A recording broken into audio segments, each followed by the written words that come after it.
COVID mereda, film Indonesia bangkit kembali. Ini ditunjukkan kesuksesan film KKN di Desa Penari. Film ini memecahkan rekor sebagai film terlaris sepanjang masa di Indonesia. Film produksi MD ini ditonton lebih dari 7 juta penonton sejak tayang perdana pada 30 April 2022. KKN menggeser Warkop DKI Reborn Jangkrik Bos Part 1 yang dirilis pada 2016. Ketika itu, jumlah pembeli tiket Warkop mencapai sekitar 6,8 juta. Selain di Indonesia, film ini juga hit di luar negeri seperti di Singapura dan Malaysia.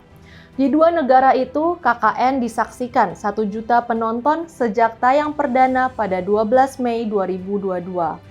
Keberhasilan KKN menunjukkan betapa tinggi nilai ekonomi sebuah film. Bila dihitung, rata-rata harga tiket adalah Rp40.000, jumlah pemasukan minimal dari film itu mencapai Rp280 miliar.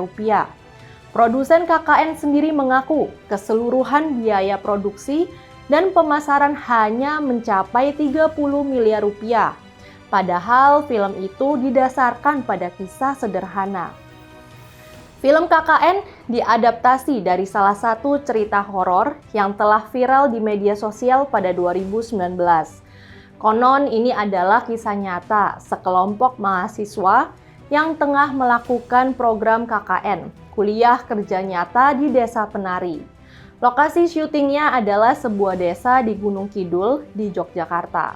Banyak pro dan kontra soal lokasi asli dan kebenaran cerita dalam film ini. Menteri BUMN Erick Thohir pun sampai merasa harus mencari tahu. Ia menemui dan berbincang dengan Sudirman, penjaga lokasi yang diyakini sebagai lokasi sebenarnya KKN. Menurut Sudirman, kisah film KKN itu benar-benar terjadi dan berlangsung di tahun 2008. Terlepas dari benar tidaknya cerita KKN, kisah ini ternyata sudah sukses membuat penonton kembali berbondong ke bioskop. Mudah-mudahan ini bisa menandai kebangkitan film Indonesia melawan Hollywood. Kita dukung terus film Indonesia.